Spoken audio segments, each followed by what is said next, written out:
lawyer. You're loyal. Have you been able to get on this hotel? They turned the switch off.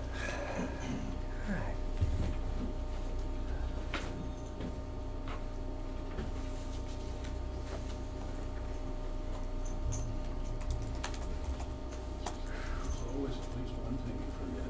IP address? No. I'll give this up to someone else. And I'm thinking, It's this has connected. been going for like 6 It's plus connected, hours. so. You charge? Wait, no, I meant, it's been on for about 6 hours. Okay. Yeah. I might take some deal with up a little more, but 6 hours seems to be about. I don't wonder why I buy BlackBerry phones. It's 'cause they run for 4 days. Yeah. Actually, this one, 4 days. 4 days easy, no problem. If you're careful with the thing that takes the most power is the screen. Yeah. So when you finish, put the button on the screen. Absolutely. Most of these things go dormant anyway, but I might get 2 days out of this. I'm lucky. If I kill all the applications, I'm just in the Gave away a background. Z10 yesterday to a use junk phone. She took it and said, the battery, it won't charge. And I said, oh yeah, we'll send a new phone. There isn't even a question of changing the battery, because it's some HTC or something. Oh, God, yeah. Those things kill battery. My wife had one, she hated it. It didn't work, it just, for some reason, she never understood how to use it. And the battery would die in a half a day, you know. It was pretty bad. So she traded for a Samsung. Oh, there we go. So it was a good day. A better day. A better day, Right. yeah. Hopefully not the most modern Samsung.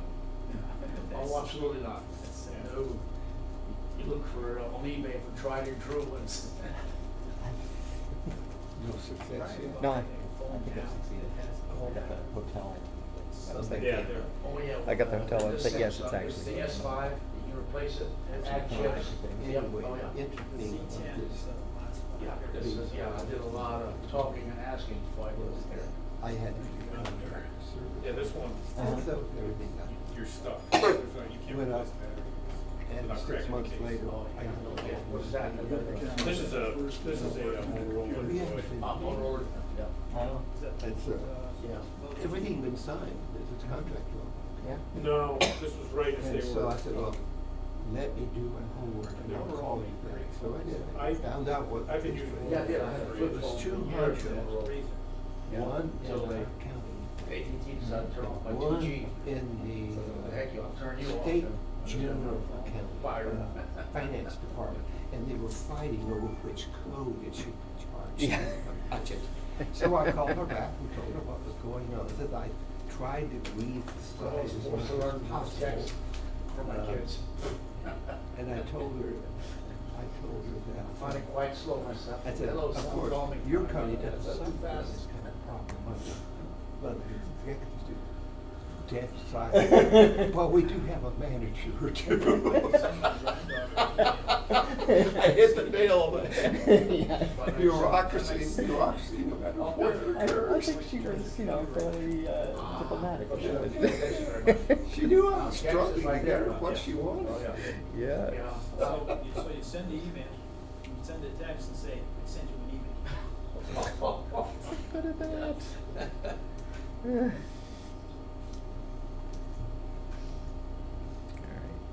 Oh. Did he send it? Yeah. There we go. Oh, let's try it.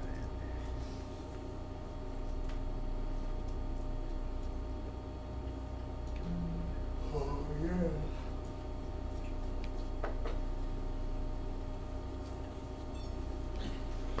Ready? Alright. 1 minute.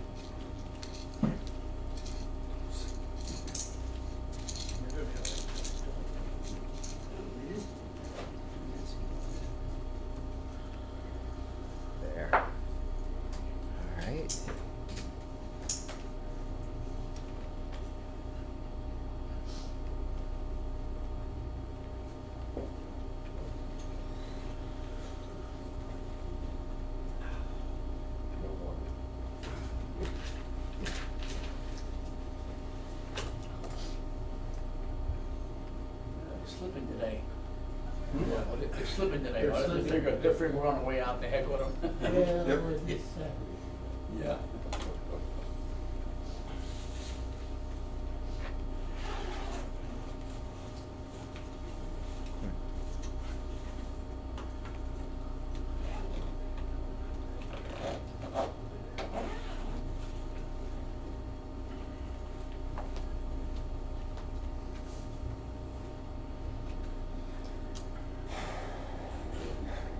Does that say they're marbles? Like Yeah. overeating, overbuying, yeah, thank God, I can't get too far, except by. This is the I always laptop wish So that that one, I that get one, to I can't work. bring it here. This Today. big. So maybe once a night. Yeah, so that's the one I hope to get. Want a bid? Well, I know I want to give it to David. This is the laptop that currently will not be through Ryan. Nice keyboard on it. It's got a king key. Mm-hmm. What model is it? 540p. T or? T540p, yeah. And it doesn't work? No. It gets a long way before it doesn't work, so. Well, I wasn't coding, but I was definitely trying to get some stuff working. The good news is we know what breaks it now. Now we gotta figure out how to fix it. Cause that was a mystery. You know the problem now. Right. That's good, you know the source. He saw me coming. Until- Sneak up on him later. We were, God, probably, that was probably close to just the 11. Which was, I was gonna send it back. I'm never up that late. If I am, it doesn't usually involve computing unless it's, you know, some sort of a problem. Laptop is it? Where's everyone here, man? You got an extra hour, they still. Yeah. Still. There he is. We should start on time anyway. Yeah, we, presenter's ready. Start on time. Yeah. This is the. Oh, excellent. We should have brought a shipping. That's okay, I can handle it. Thank you. There's a disc in it? And there's a hard drive that has Windows in it, which is expendable, you can do anything. I can wipe it. You can. Okay. And this is power. Yeah, and notice they have a little connector. Slightly Of course they can. They don't make them compatible. do they? No. Well, they weren't for a long time. Yeah. Not anymore. Okay. Could you, Pardon me, Martin. Well, you got the chat going already. There's a cable. Yeah. Yeah, I remember that. How am I gonna get through? I don't know. Hold on a little bit, I'll step over. Okay. That's good. But, it was just one of those things, they couldn't find any more, so. All right. Well, I think we can, I know we're not all here, but some of us have already flown Speaking back, of so. that, here he is. Right. Oh, wow. Last time. So, I mean, the good news is it wasn't the computer. That is the good news, believe it. The ropa vieja.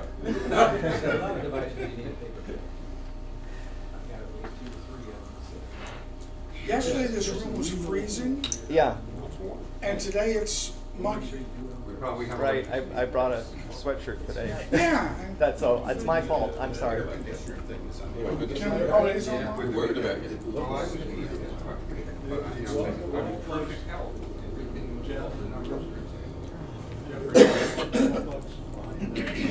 Yeah, right. It's the same thing. I know it's time to go, I don't know if we should wait a minute to let more people arrive. No, we need to get going. Oh, okay. Well, that's. You said we moved faster. I was saying, well, you know, let's start anyway. A lot of people just arrived, I gotta say so. They have an hour. Let's grip the floor. The elephant gets too cold. There are no graduations on either of the levels, so. Nothing they could say. Exactly, I have, you know, no idea, I could have just made it 50 degrees. Well, they're slow, and we were, you know, when we came back from I did, Atlanta, it's, first thing we went to go to Stanley. And I This is, got home about 5 p.m. Came home and I was rain before we went out dinner with friends rather than worry about anything. And we went to the rest of the week off, and we talked a little bit, had some observers, then we went to the rest of the week. And I didn't get that emergency or what happened. Because I remember when they got me conscious on the floor with the rest. And 911 people there, I heard her stand up and talk to Kaiser. They got a staff. And they said, he answered, said, well, he has systolic of 40. And I can't stole the chair. And so I later asked my doctor, well, Bigger expenses, yeah. the heart stopped. It just started up again. You wouldn't be here if it stopped.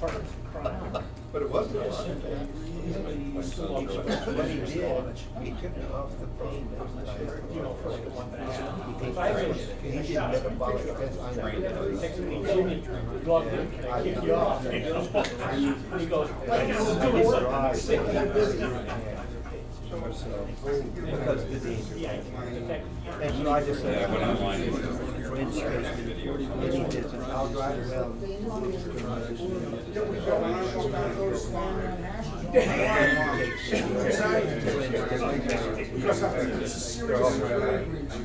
But as I told minister,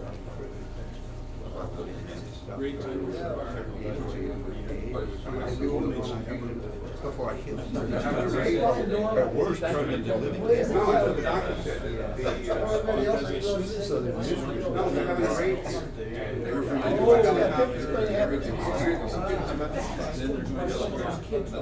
Campaigning. yes. Every walk out there on the street. my mother was lying on the floor. She was early. That explains that. She was convinced. Now that I'm I get the attention.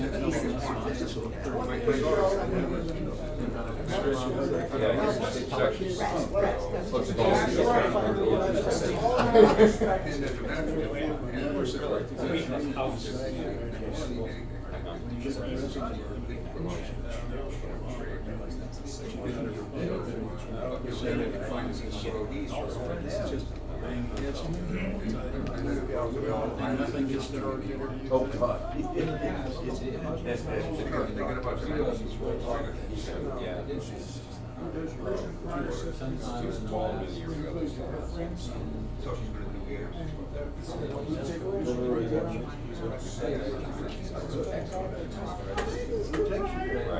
So that means you. Well, I'm sort of the same way. I just.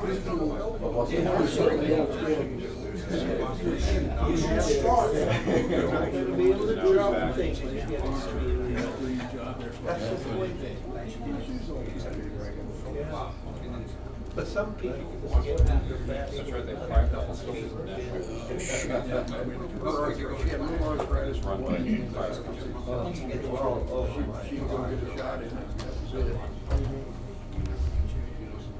Okay, it's a good thing we waited.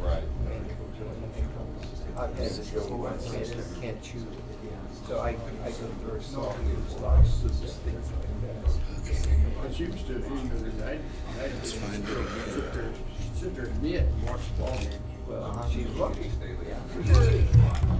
Not all of us do. I think some of them are lack of arthritis. Maybe, geez.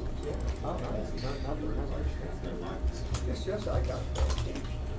Yeah, it's particularly bad. So when I walk too far, I sort of get jump first. And then usually it may be infectious and then Neil, we were talking about rape. This is like, now is what's it like? I want to check out about Houston.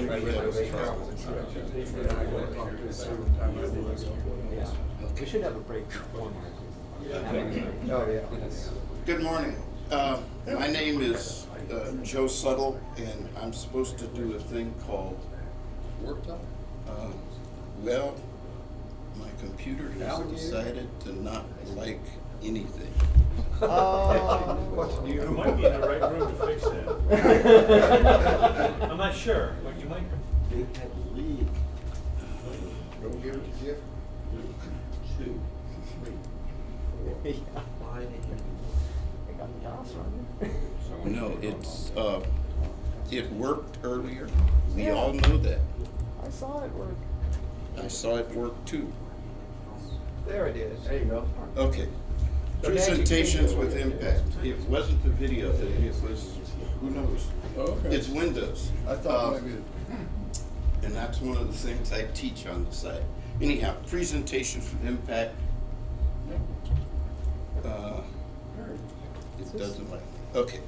A little bit about me. I'm not going to read you all of that, but I went to college to be a public speaker. Actually, I was going to be a minister at one time. I came back and I was trained in electronics. My wife, who's sitting in the back of the room, said, "Why don't you get a job with the phone company?" So I spent 10 years in the training department at the phone company. I learned all there was about media. Had all kinds of fun, got involved in computers even while I worked at the phone company. I wasn't in the computer department at the phone company because I didn't want anybody who knew anything about electronics fooling with computers. But anyhow, that's me. In the process of all of that, I became concerned about a whole lot of things. As I travel around the country for meetings and presentations, I get concerned about illegible and confusing graphic aids that people use. I spent 5 years teaching people how to design graphic aids and job aids and little sheets that tell people how to do things, step 1, 2, 3, that kind of thing. Became concerned about print being too small and about weird color combinations. And if you look at that screen, you'll say there's some weird color combinations.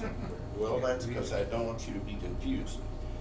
I could give you a whole bunch of books to read about presentations. In fact, after this presentation, Neil will get my bibliography that'll be up on Warpstock. Yep. There'll also be all of my slides, my whole slide deck will be up there with notes so you can remember all this. You don't have to remember what I say. It'll be delivered in print. But this is not a presentation about how to be a public speaker. We could spend 4 years and you'd still be wondering how to be a good public speaker. So it's not about how to be a public speaker. It's not about how to use presentation software, although there's a myriad of presentation software. There's Impress, there's PowerPoint, there's Media Shout, ProPresenter, what else is on my list here? There's Haiku Deck, Powtoon, say what? Yeah, Powtoon, Camtasia, Proclaim. So you have all kinds of media or presentation software that you can use to do presentations. You've been to those seminars where somebody sits in the back of the room and changes all the slides. They use presentation software because the speaker doesn't have one of these little gadgets and he can't go click, click. That's what they used to do. This is not a seminar or a little brief 45 minutes about how to do graphic design. I've done graphic design, worked for newspaper, ran my own printing business, but I'm not going to teach you how to do graphic design. Find some young kid who enjoys doing graphics. Let them design things for you. So, some key areas we're going to talk about today, though. Number one, preparation. Preparation. Prepared. Visibility. What do people see? We're going to talk about that. Relevance. It needs to be relevant to your audience. If you're giving a presentation and it doesn't have anything to do with your audience, they go click and they're gone. And it needs to be memorable. They need to leave remembering something. If they don't leave remembering anything, you haven't done anything. So you might as well have stayed in bed for the day. So let's talk about preparation. For today, we're gonna make some assumptions, because like I say, we don't have 2, 3, 4, 5, 6 hours to get this all done. So we're gonna make some assumptions. Number one, we're going to assume that you wrote an objective, at least one objective for the class, maybe 2, maybe 3. But the purpose of an objective is to write down something you want your listeners, your audience, to be able to do or do differently when they walk out the door. If you can't put that down on a piece of paper, don't waste their time and your time. Put down an objective for your session. Then you do a rough outline. I'm going to assume you did a rough outline. You outlined key points. You did your own brainstorming session. Don't write your whole speech. Just write down words. Visibility, relevance. Those are words. You can expand them later, because you'll write a detailed outline where you take everything you put down in your rough outline and you expand it. Ask yourself questions about, how would somebody do that? That's a question. 20 answers. Now you got 20 things to say. Why would they do that? 20 things. You got 20 things to say. Don't write your whole speech at the beginning. Just write a rough outline, then a detailed outline. Favorite thing to do is a whiteboard. Most of us don't have a room with whiteboards. For those of you who work in the electronics industry, Silicon Valley, you go into most of the meeting rooms in Silicon Valley, the wall is a whiteboard. Yeah, they actually have whiteboard paint now. You can have a whole wall, and you take and you start to take your story, whiteboard or storyboard, and you expand it. You put notes. You can use Post-it notes and tape them to your wall. Your wife might not like the paint, so use the blue printer's tape to put your notes on the wall to get your speech in order. But write down as you whiteboard ideas for graphics, visual aids, what you'd like to put in your presentation, and then rehearse, and rehearse, and rehearse, and rewrite, and rehearse. You don't understand what you're doing. Actually, on my screen here, I actually have a script. I hate reading from a script, because I don't like the guys who stand up and say, now today we're going to record yourself and be tough on you. Anyhow, if you're doing a presentation, one of the things I suggest is take your video camera and put it where the audience is, and videotape yourself giving your own presentation. Rehearse. Be tough on yourself. Ask your wife or your kids to watch you do your presentation. And don't get mad at them when they say, that was the dumbest thing you ever put up there. Remember, they're the audience. You're not the audience. If you're that good, look at yourself in the mirror and talk to yourself. That's okay. But let other people critique what you have to say, how you do it, what you do. So now that we've got all those assumptions out of the way, where do we go from there? Well, part of getting ready for all of this is we have to project onto something. We've all been to the movies. We saw Cinerama. We saw Todd Ayo. That isn't even up there. We saw CinemaScope, IMAX. What size screen are you going to project on? Who's your audience? You need to prepare for that. You need to be prepared for the screen size. What size is the screen? How big is it going to be? You remember all those little 6 and 9 inch monitors we used to have with white print on a black background? The world has changed dramatically since then. We've gone to 640 by 480. We've gone 800 by 600, 1024. Now we're down to 1920 by 1080. That's 1080 on your TV, by the way. That's HD.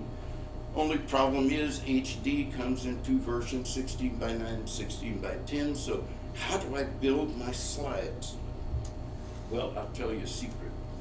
In most cases, if you build it 4 by 3, it'll fit on any screen.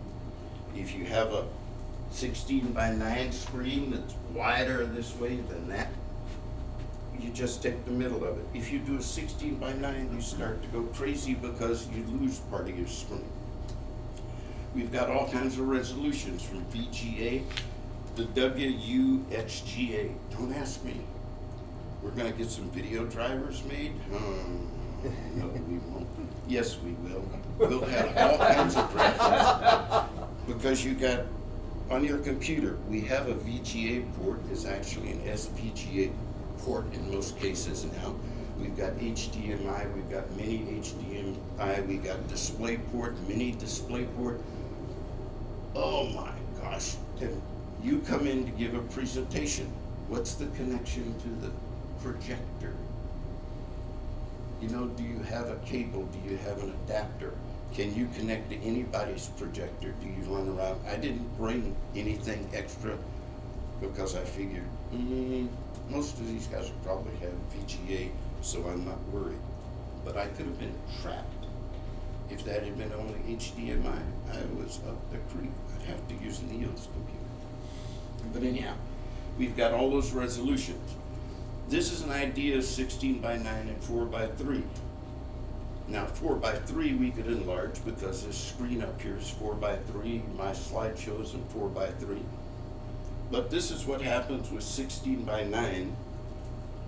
On a real screen, there's a black bar down here. You've seen that on your TV when some broadcaster decides to project a widescreen movie on your TV and they didn't really pay for HD, and you got, it's called a letterbox because there's a black bar at the top and the bottom. On the other hand, if you do 4:9 in a 16:9 screen, you end up with what's called a pillar box. You have a black stripe down either side, so take your shot. But here's what you have to be careful of. You may design your presentation at 4:9 or 4:3 or 16:9, but the projector is locked at a different resolution. Yes, that does happen. Somebody sets the projector for 16:9 and you come in with your 4:3 presentation, and that's how your round earth looks.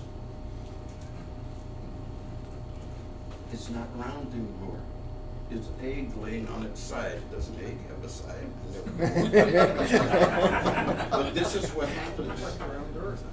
You stretch 4:3 to fill the 16:9 because the projector is hard set to 16:9. On the other hand, if you're doing 16:9 and the projector set 4:3, that's what it's going to look like. So be prepared to go do your presentation.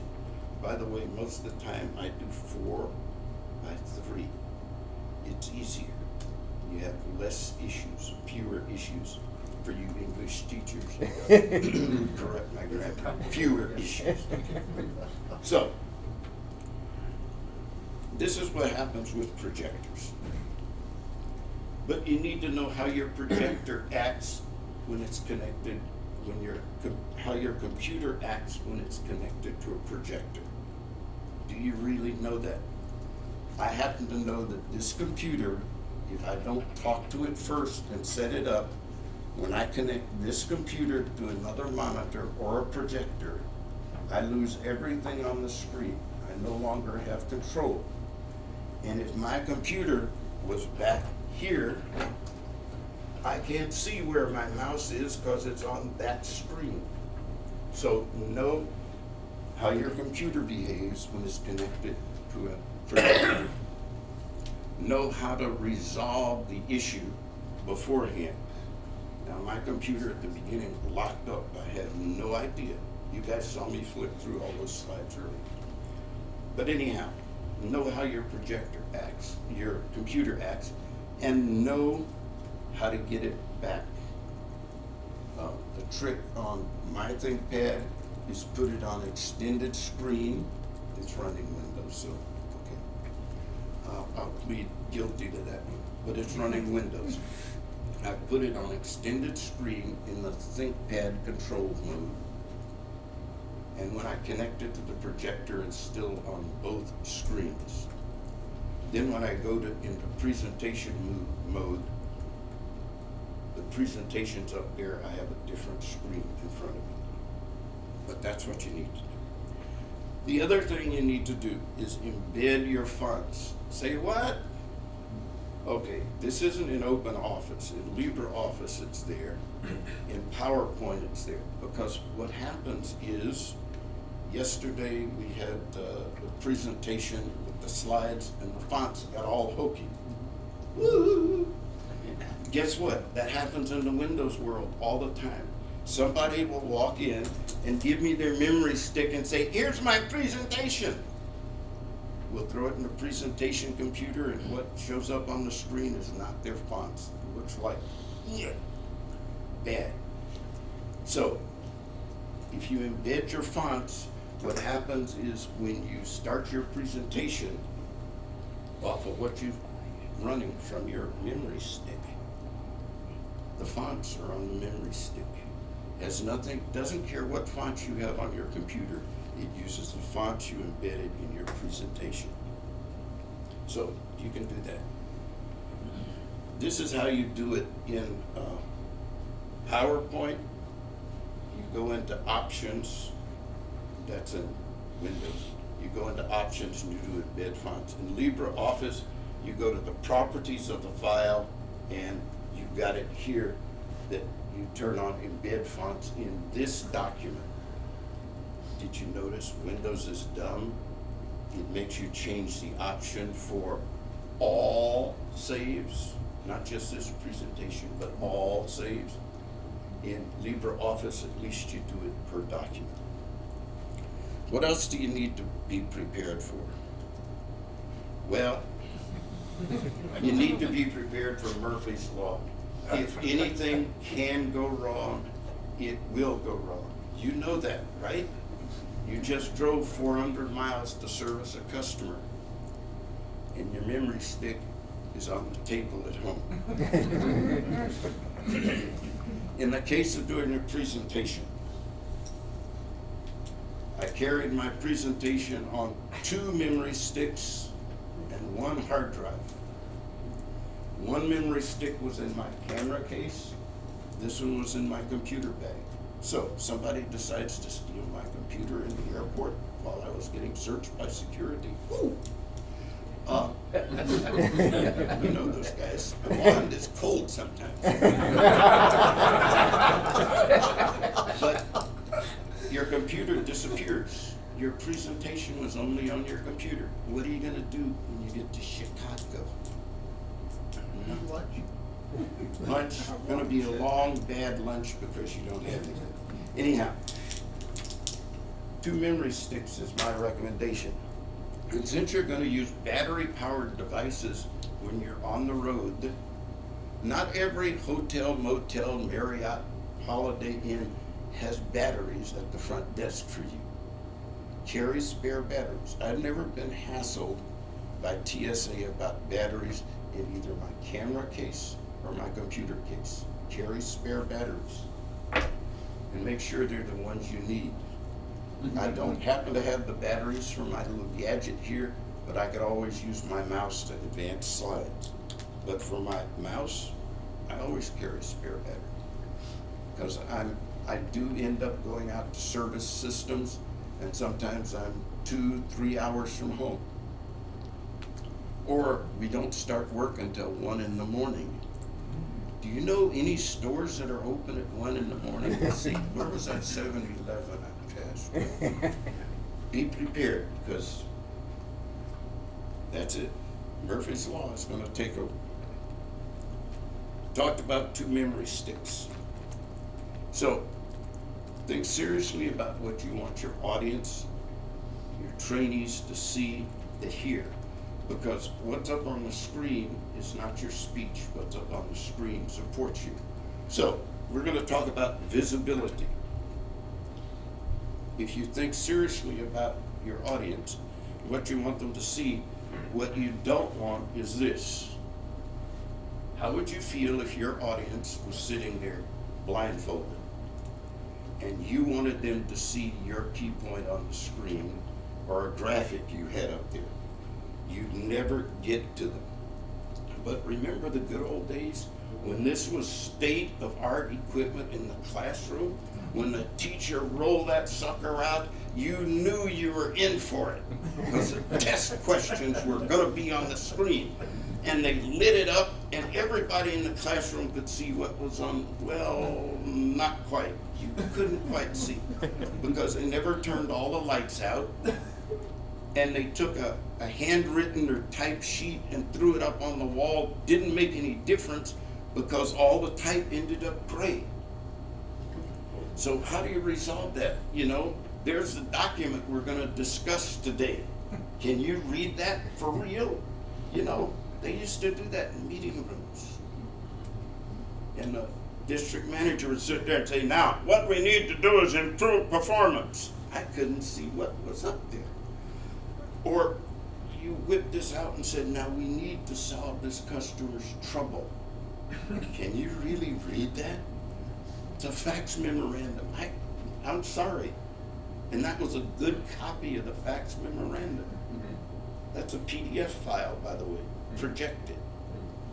So, what we do is we have a number in graphic arts in the presentation world. It's 8. That's your first number for today. It's a magic number because it has a formula associated with it. It's the 8H rule. Now this will drive you nuts.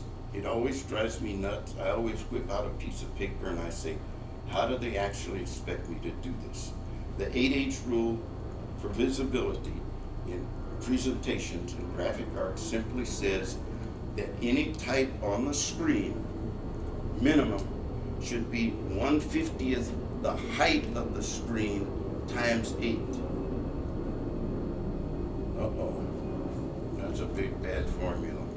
We don't want to do that. I don't want you to do that. I know you have a computer, you have access to a mainframe, so you could work this out for this room. But there's an easy way to do that. You see, this is what they're talking about. The height of the screen, oh wait, this isn't 10 feet high, so I can't use that. 4 feet high, 4 feet high by, oh man, 4 by 3 with a 4 and a like that. Anyhow, that's about 4 by 5 1/4. So, we could work out a formula, but I'm not going to make you work out a formula. This is how we cheat. You look at this. We've put on my computer, this was a 72-point font. That's a 12-point font. If you can read the 12-point font at the back of the room, you got pretty good eyes. Because even at the 3rd row, they're having trouble reading the 12-point font. The rule that we use for font size is if you stick to 22 to 24-point font on your slides as a minimum, you'll never have any trouble. Nobody in the back of the room will ever say, unless it's a really, really big room, nobody will ever say, I can't read it. You know, your point. Now on the screen up here, remember the overhead projector? You couldn't read it. Well, you have to be careful with font size. The other thing to do in preparation is play with colors. All kinds of colors. You know, all kinds of color combinations. Don't let them slide. They get weird. What you discover is that there are some colors against other colors that are more visible. And what happens as you play with this, it works down to a little thing. You notice in this slide, what we just did was outline all the fonts. Now in OpenOffice, you can outline the fonts with a color that should contrast with the background. But in OpenOffice, unless you buy a little thing called FontWorks, I think that's what it's called, the fonts will always be white. But you can outline the fonts in OpenOffice. Yes? And don't forget, there's quite a few of us guys who are either partially colorblind or even worse, and some combinations kind of disappear on us. Yeah. Yes. especially red, green, and combinations thereof, yeah. The man has spoken well. Yeah. I worked with a guy who was partially colorblind, and he would come up with some weird color combinations, and I'd have to slap his hands and say, I'm not colorblind and I can't see it. Why did you choose those colors? So you play with the colors. Now, one thing you have to be careful of when you use outline on fonts, watch what happens to the 24-point font. It got outlined, but actually the fill, the amount of fill, got smaller, because when you do outline, it doesn't go on the outside of the typeface, it goes inside what is the typeface.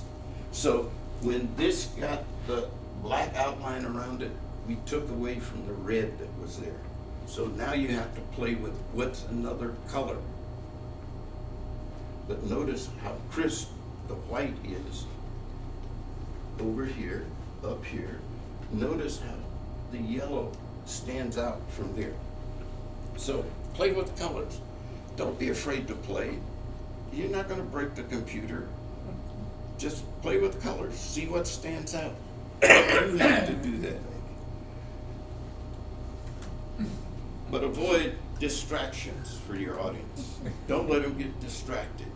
And for those of you who used to have a casino in your state, I just distracted you and you lost $1. I'm serious. This slide had a little thing down here that said the first person to say OS2 gets $1.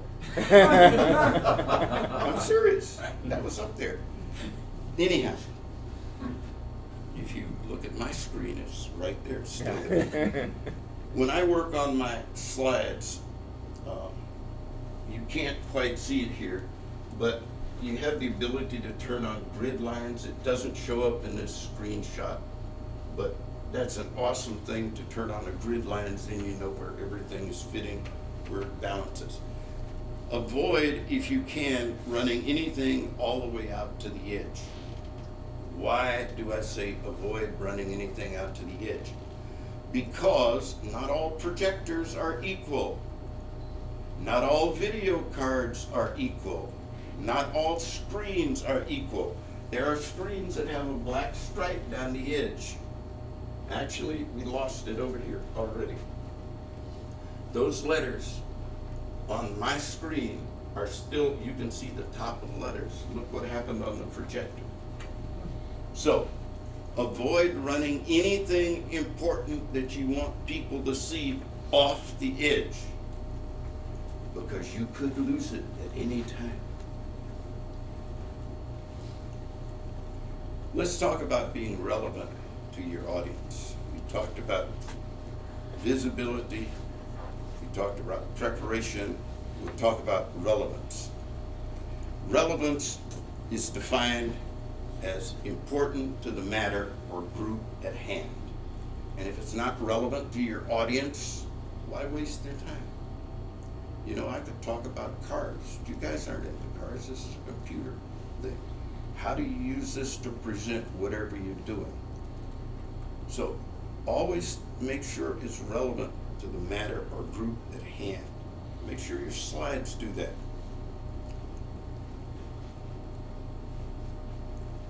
It's in their context, the audience's context, with value to them. That's it. Your presentation should be in their context with value to them. Let me give you a glimpse at some real life examples of what you can do with graphics in your presentations in the computer world. That's my desktop. By the way, awesome tool I've been using since 1998, I think, is PMView. If you don't own PMView, go look it up on the web. It comes in OS2 and Windows versions. It's a great, it's the best, it's better than a screenshot, because I can capture any area of the screen I want. Once I've captured it, I can enlarge it. We're going to see that in a minute. But that's my actual screen. I captured it with PMView. This whole screen, that's my desktop. Now, I want to teach you how to log on to an FTP server. You've never done it before. That's the screen. Go ahead. I want you to type what I typed up there. You can't read diddly squat. So what I actually have done is in my command, my Windows command, and I think you can do this in OS 2. You don't use this weird resolution anyhow. What I did was, I didn't take a picture of this and blow it up. I actually went in and told my command file by a drop down to change the font used in the Windows. Guess what size I told it to use? 24. 24 point. Now I can tell my students, especially that high school punk sitting in the back row who doesn't want to pay any attention, do what's up on the screen. I can't read what's up on the screen. You make it big enough so people can see what you're doing. We type this on the command line. Another one is if you're looking at code. This happens to be a little tool that I find awesome, because even though you can't read that, I know you can't read that. So what I do is I use the scroll button on my mouse, and that's what I get in the same window. It has a built-in zoom feature. I think that's open source. It's called Notepad++. And if we ported that to OS 2, you could scroll and make, that's the same window. All I did was scroll up to make it bigger, down to make it smaller.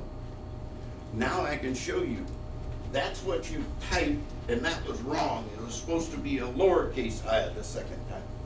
They can see their problem. What else? Well, I also teach junior and senior high schoolers how to use PowerPoint, Office, all of Office, and I'm agnostic. I have kids in my class who have Macs. I hate Macs, but they're there. I can't stop their parents from buying them a Mac. I have other kids who can't afford Office, and they show up with LibreOffice. One's got LibreOffice and one's got OpenOffice. They are different, by the way. They were forked, remember? Anyhow, I want to teach them how to write a formula, and I'm trying to teach them really well, but they can't see what's on the screen. Now, I can't change the little edit bar here where everybody sees what they're typing, but I can take and enlarge the font in all of my cells, and what I do is I will often have sheet 1 is the regular stuff, and sheet 2 is the large stuff, so I can flip back and forth. I cheat, because one sheet has formulas in it to copy from the other sheet, so anything I change on one sheet changes on the other. How did you do that, Joe? You know, it's a big secret. Anyhow, when I type the formula in the cell, they can actually see it. They might not be able to see it here, because I can't even see it here. I mean, I teach in class like this, and I'm going, what did I type? Anyhow, that's what you can do. Now, another thing you can do is, if you're checking or trying to teach them how to do something on the screen, in this case, I want them to go to the reply icon. Where's the reply icon? Well, what you do with PM View, that wonderful little tool, I captured the reply icon, and in my presentation, I put an enlargement of it. Yes, you notice how bad the resolution is. That's because what PM View does is capture the screen, which is already pixelated, because in wonderful world of HTML and all kinds of graphics, fonts are not nice, crisp, and clean. It's not black and white. It's, we gotta have shadows around it. So, anyhow, but they can see now where that reply button is. So, that's where we're going, and that's what we're talking about, is visibility. You can use all the golly gee whiz stuff in your presentation you want to, but a guy named Edward Tufts said, audience boredom is usually a content failure, not a decoration failure. So if your audience is bored, having all those things flying, you can use all the animation you want in a presentation. That just shows people you know how to use animation. Doesn't mean you know how to present the topic. So we're going to look at one of the world's greatest presenters. We all know this guy. We used to see him every year. We don't see him anymore. But he's one of the world's greatest presenters. He didn't do this. Somebody else did this. Because the guy we're going to talk about wouldn't have done this. This is a bad slide. Why is it a bad slide? Well, this slide just sucked you all in. You're paying attention, trying to read the slide, see everything that's on the slide, get it down as fast as you can. Don't dump your whole truckload in one slide. In this slide, I would have split it up into 8 slides. Yeah, 8 slides.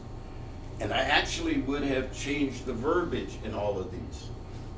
Now, I don't want to tell you that one of my former bosses used that in a presentation, and I pulled it right off. And it wasn't 20 years ago. It was 3 months ago.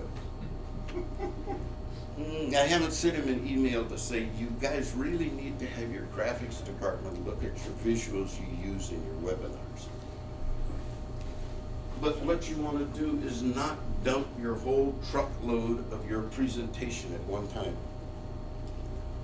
Somebody once said, if you got an important point to make, don't try to be subtle or clever about making your important point. Use a pile driver and hit the point once, and then turn around and hit the point again, then hit it the 3rd time. Now, the guy who happened to say that was Winston Churchill. It's a long time ago. And Mr. Churchill had it pretty good. We need to make our points. So we got visibility, preparation, relevance, and now we come to what it's all about, being memorable. People remembering something when they go out the door. I don't care whether you remember my name or not. If you remember 24 point, you've remembered something. That was what I want you to do. And you can walk up to anybody else who's doing presentation. Make it bigger fonts so we can all see it. But let's talk about memorable.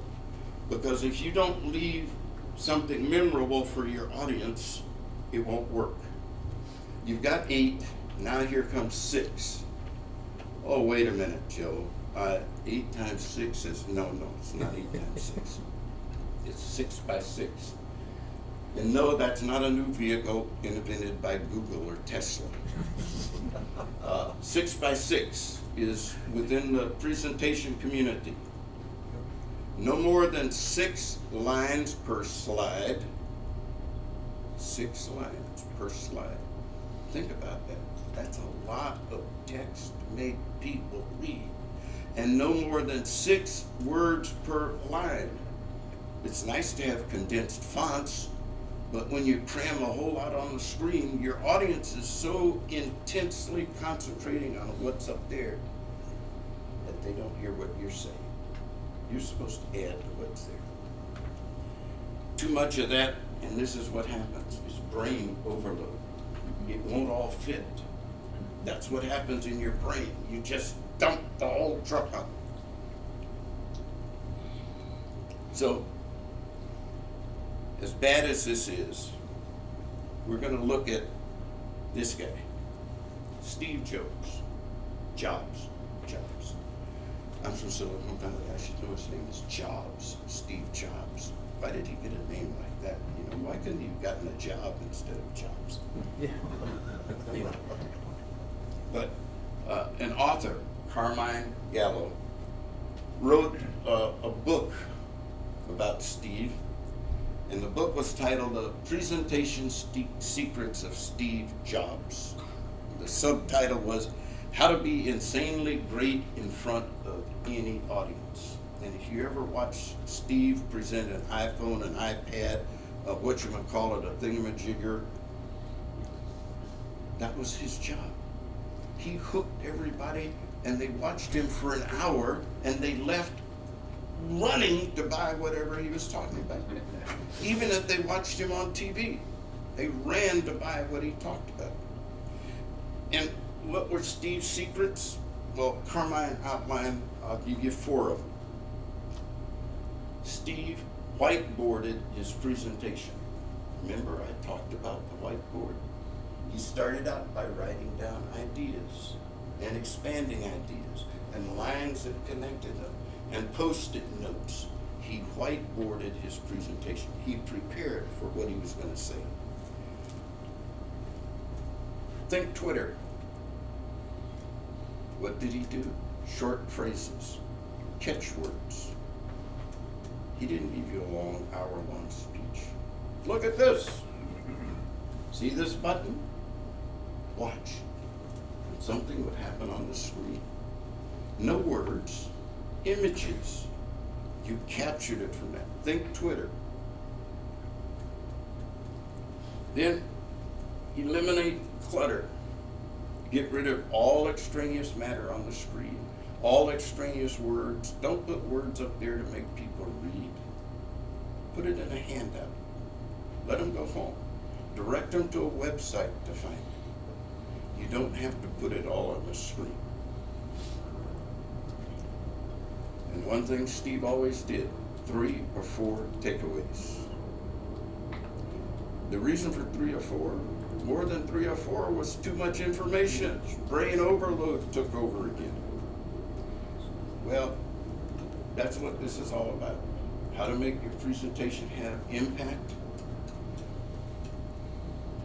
Preparation, visibility, relevance, memorable. That's it, gentlemen. Prepare and practice. Make it visible. Make it relevant. Make it memorable. You can do that. I know you can. Thank you for coming to Warpstock, and if you got questions, I'll take some questions. Right.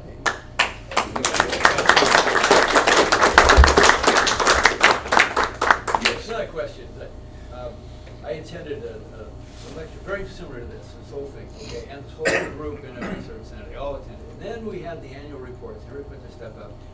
One person followed it, and the rest of it was just pages of unreadable stuff. I mean, it's like inoculation has to be done 3 times, I think, as you were saying. Yes. Hey, what can I say? Winston Churchill, hit him 3 times. I'm Yes. thinking about the election also. Trump is very effective at this kind of stuff, and Clinton's not.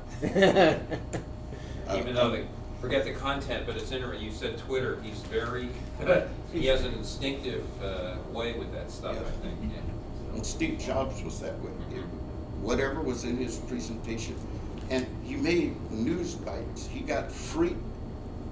Well, it wasn't until they really wanted to push the iPhone 6, was it, that they started doing lots of TV commercials.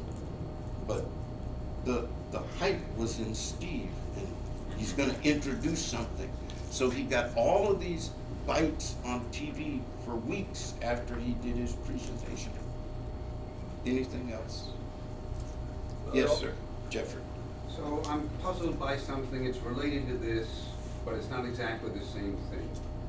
I've been reading for a long time, and when I started out reading as a young boy, I'd read magazines, and there was a certain format which was it was black and white in those days mostly. Things were kind of boxes. There were headlines. There was a certain kind of format on a page. You had titles, you had headings, and so forth. And if you read an article in a magazine, you'd have the title, you'd have the author, and it would go in. There might be boxes which would be figures or tables or pictures. And this was in general interest publications, and it was in technical. So I read a lot of things. I read Spectrum, IEEE Journal. I read Harper's Magazine, New York Times. But the formats have changed in the last few years, and I'm puzzled by this. They've all gone to a Teen Vogue style.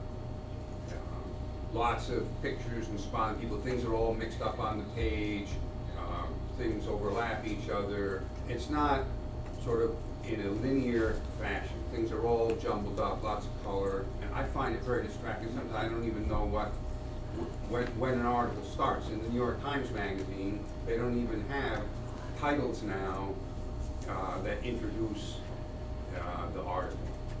And I'm just wondering what's going on there. I don't like it. It's very distracting. And I write and complain, and they say, oh, well, that's the way we have to do it. It's marketing. Who do you market to? Point on that is in the video world. Used to be that video shots would stay on this guy all the time he was talking. Or if you watch a TV show, start the time of the shots. It's now down to 4 to 7 seconds per shot, unless it's a speaker who happens to be on a platform speaking. But most TV shots now, they cut every 4 to 7 seconds. The image changes on the screen because they say people can't pay attention. Yes, sir. Yes, Joe, I want to compliment you. This is the best presentation I've seen anywhere in probably the last 15 years. And I want to congratulate you on that. I want to pass a comment as a special ed teacher who's interested in how people learn, that every slide and every idea that you present in one of these situations should have 4 parts to it. People learn through sight, through sound, through touch, and through taste. And if possible, you should, when you're making a slide or talk and making presentations, you should think about that in each case. When Steve Jobs pointed to the screen and something happened on the screen, he lost all the people in the audience who were blind. So it's just something to sort of judge each one by, because everybody learns differently and you want to reach everybody in your audience. Right. Yes, sir. I'll second what Edgar said. The presentation was great. It was wonderful. I'd like to suggest a possible answer to Jeffrey's question here is that what you're looking at is electronic ad presentations, at least on that, and that may be carrying us over to the print, where the medium on the web is you as all know, is being financed by the advertising, and they're placing it there to catch your attention as you go down the screen, because that's where the advertising goes. There was a thing 2 weeks ago about print journalism and why most newspapers' electronic version was down. It was failing. And what they've discovered is people still like to read newspapers and magazines, and everybody thought the boom was going to be move everything to an electronic format, and the electronic newspapers and magazines, the circulation is down. So what they keep trying to do is trying to reach an audience, and they forget the rest of the audience. Not everybody is 18 years old or 21 years old. There's some of us that are a couple of years older than that. Some of us that are 4 or 5 times older. So anyhow. But there's another thing too. People expect to have to pay for a newspaper, but they expect, hey, I want to get it free on the net, and they'll go to another site if they've got a paywall or something.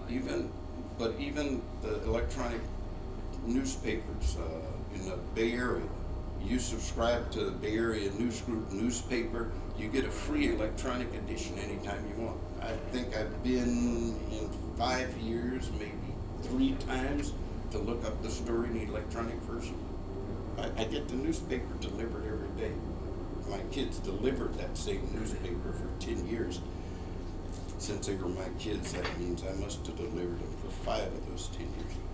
But anyhow, that's, We get everybody, of course, who goes to the coffee house and reads the Chronicle, for instance, okay?